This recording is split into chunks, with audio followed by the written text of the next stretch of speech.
Nsem-Pii TV nie.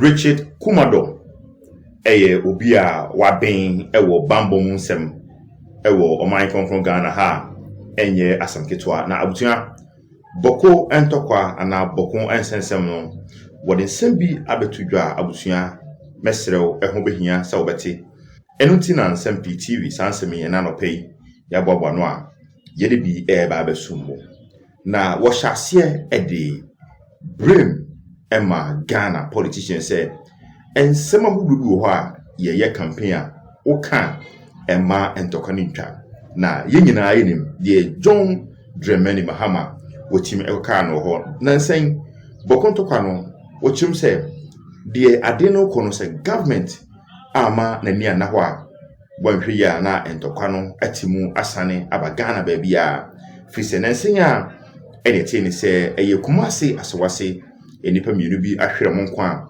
ehwehwe yi a anase investigation a ebe top no so ne say saa nipa mienu no mu wuye no ni nyina elenke ema boko entokwa no na busia owura yi ede nsem bebre agu ho say atu a ewo boko no edoso chen nipa ewo Ghana antie sa ban no efa kwan bi so na wotimu edegitu a ewo boko no na wotimu edikire boko no as a war zone na woni amafo a ewo boko edin memremre a wanhwe ya na saade no ana santo kwa no entimu anka yankwe na nimdifoi ensem bia wode to ho na wo ma NDC aban no wone no yanko akoko TV yeba Nsem-Pii TV yebeto aso Richard Kumadoe wo ye nimdifo mapa e bambo nsem wa ye adwuma wo bambo atena ye enei na bia na yoko na wo ye adwuma ewo eho eno sisi ye die me a metimi ho na medimini die aboa Ghana Ajaye muache dasi anopei Eja Kumadoe.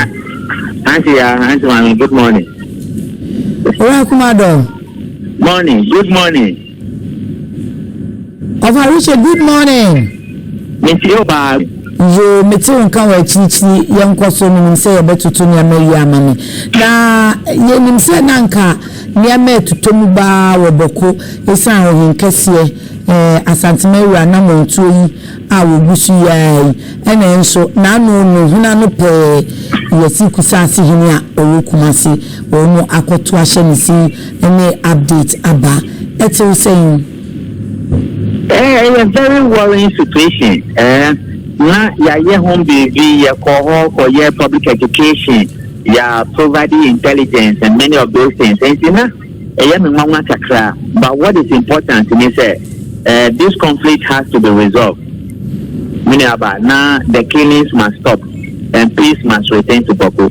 So Nyama 3 way as quickly as possible. Yeah, some of these killings will happen. Yes, what Kumasi an overflow of Bawku Dianina, a bad data Kumasi. Bawku Bikras were Ashama. They are all Bawku conflict related. And what government did was to send the military to the front line to maintain law and order. Then government, which is they want to secure the safety of the students, so they want to evacuate them.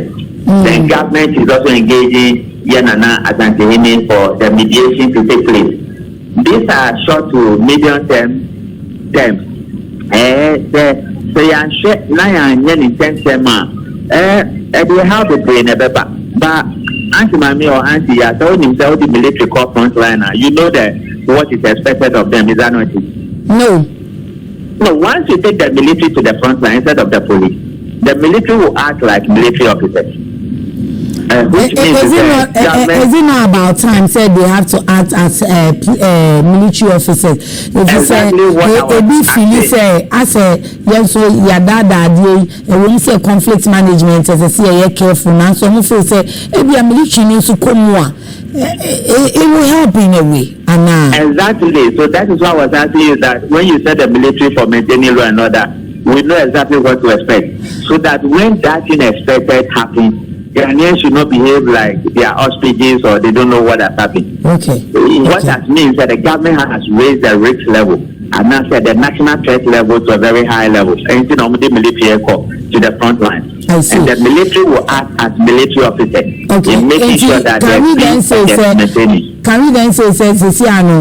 a movie beyond tribal or civil conflict kind of war zone. It's getting to that level. It's getting to that level because the spillover near more. And the nature of the spillover into the schools, into those serene communities, is becoming more. Those on social media say, go and kill this person, then they kill the person, go and do this, then they do it. It's becoming more. So government is saying it's not to be community or tribal conflict again, but of a national stature, and to the military power. And so that is what it is. So now me no be doing come security person like you, and nipa no catch me say eye boko na you like a whole area no. Now so be no more.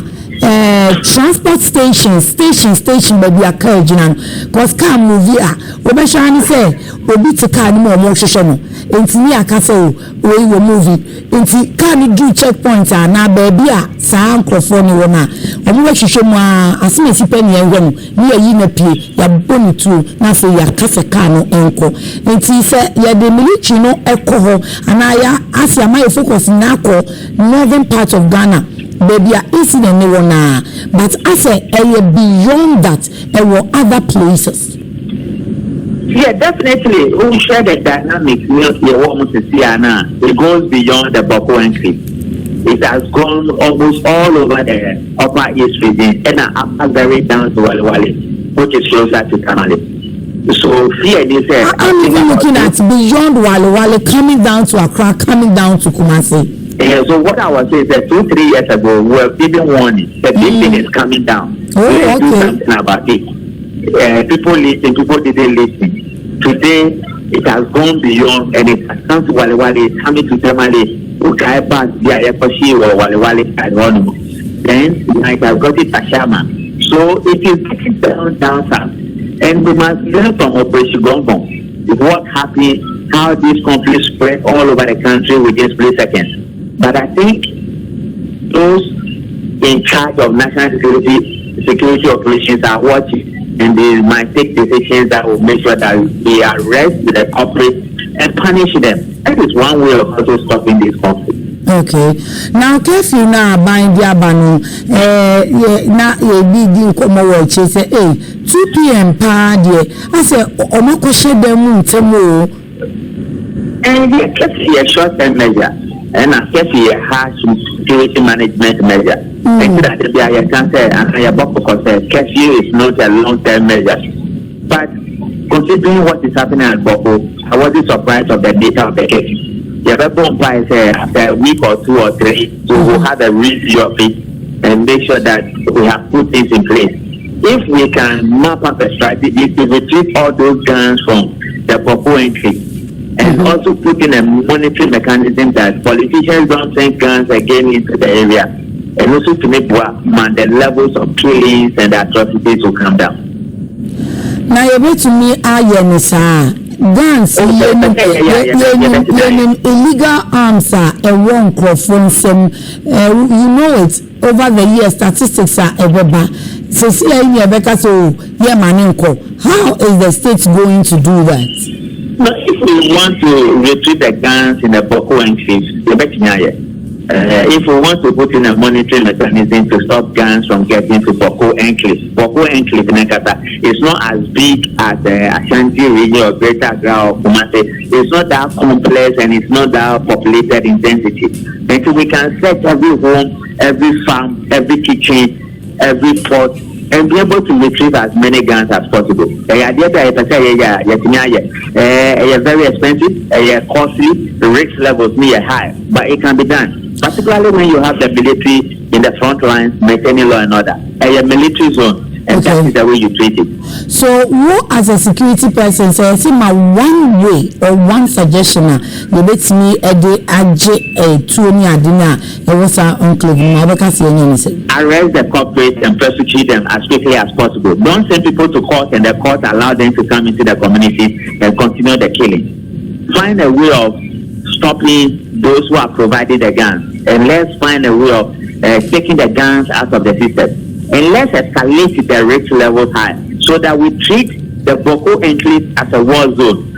Once we do that, you are taking care of politicians who are financing this war. You are stopping the people from killing, and in a way you are reducing the casualty level, and that is the way you go about it. The politicians depend on more beneficiaries of this war. Yes, the politicians are the beneficiaries of. No, politicians and community leaders, they are the beneficiaries of this conflict. Do you know them? Yeah, I think we should know them. Some are Yajma or BNF for many years. I think you shouldn't be far from knowing who they are and what their involvement are. In a nutshell, it's a political room so lacking to me and so on. I don't want to ya dewe. O kwanta yomwa. The be a conflict baba be yomwa. Politics in this country, fraud is one of them. Criminality is number 2. Talking anyhow is number 3. Dividing the people is number 4. When it comes to development, they don't want to agree and do it. But when it comes to the first 4, I don't want to create those problems. Every election violence, yeah. Papa police, politicians, create problem among police, and they will blame everybody apart from themselves. And this is the country we are building, and this is what you call democracy and politics. So it affects your governance and it affects the frontiers of your democracy. And this is what we have. So I'm happy that the president has listened and he has heard what we have been saying. Okay. If we continue in that line, I think we can make a headway.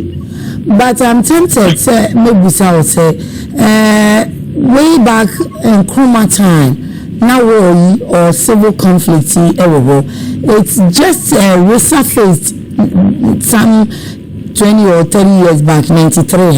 And so, a politician, it means that even CPP, UGCC time, politicians and the fund this conflict and no beneficiaries. Definitely, they are the ones. They go and say things they are not supposed to say. They will support things they are not supposed to support. Instead of sitting down to talk about issues as Africans and as black people, they won't do it. They will go and be saying things they are not supposed to say and be doing all manner of things and creating confusion everywhere. This is what politics has become. Because I will blame game, so I didn't make headway. No, it's not blame game. You need to hold them accountable. Okay. A politician commits a crime, and when they are arrested, they fall sick. They are the only ones when they commit crime and you are arrested and they fall sick. Look at the fraud politicians have committed in this country. If these fraud monies would have been used to provide jobs at Bawku, do you think the people will be fighting? It's another way of reducing crime. But what about the people? What about the people themselves? Also, I say, a political trap. That war conflict where a political trap. People should not fall for. But how many people will hear that one? Why should the politicians go and be doing that when they know very well that whatever they say and whatever they do has ramifications and consequences on national security and national safety? Okay. So you coerce the people and you play on the ignorance of the people. And you do some of these things. Okay, it's a president to call in Kwantan South.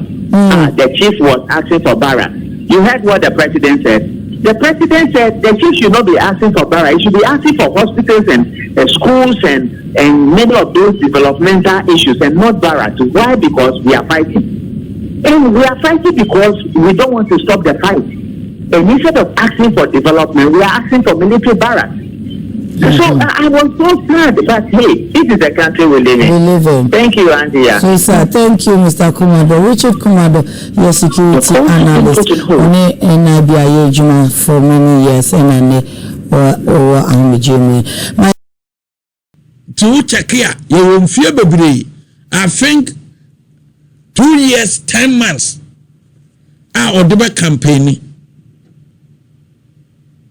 And to date, I have nomination fees, Nina, General Secretary, and also as the same in the air,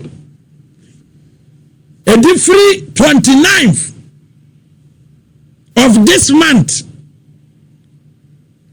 Mechire duada eba anase e branda so a ampipini bia ope frabera di bia no go and pick the form. Continue. No appear before the vetting committee. Na vetting committee na toto ano so qualifier.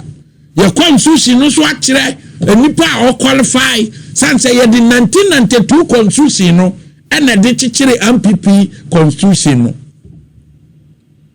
enti kondo so ye coastal operator e wo Kumasi dwam Sunyani dwam Tamale dwam Borga dwam also ye economist ni bi also be peke form ni bi san say also coastal waton ye the mine ma wa obetumabu nti ye be nomination every coastal operator be atimi gina MPP ni bia atimi gina bi we ye member nko ade a now what you dues up to date here you qualify a brand kono forms no a duly nomination is duly open a 29th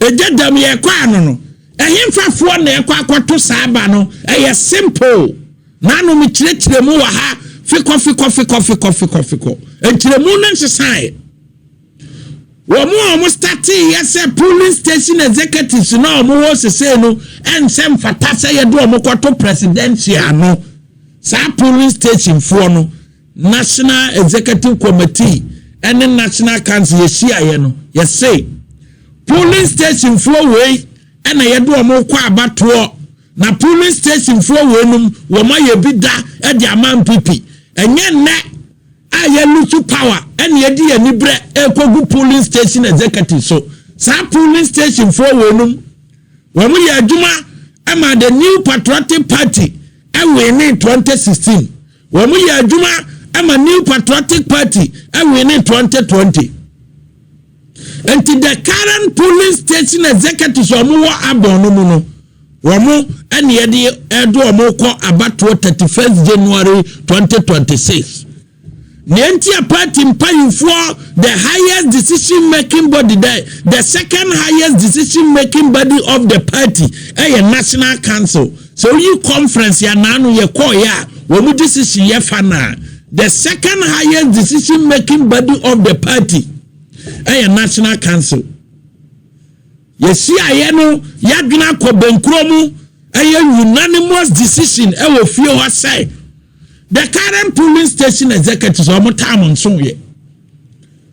And so because a young true mumrani mumati or mumfianiswa a unconstitutional. Say woman extra party nachi at the amaye. Electoral area coordinators or moon extra party nachi the amaye. And to sanko for wenum ninara. Our more time on so ye na party constitution way nefe a efe a mumfia nine. Omumfie nine no enson ye ne santi we polling station executive babi owo manga na nyina Musa polling station for we and yede mo ko elections no mo makwa yi frabera electoral area coordinators mo ka ho bie constituency executives na no mo ba conference ya wo mo say mo nsem fata na mo nyapu ai full soldiers na se ke the full soldiers ba no most constituency executive ma ye bia makuo no national council say ye ni so motam nso ye motam beso April ana aba no so ye beto no 31st enti ye beto aba no 31st dia mumra akaso mo constitutional mandate no mo betima exercise ama yanya frabera na frabera no afrasie and the policies and programs frabera no anyamre aye engagement ahodo esese oye babi esese owura bia no watima wura and the new patriotic party sanse a bad developmental projects ya 8 years amamu no ukoba bia edi ho dance ye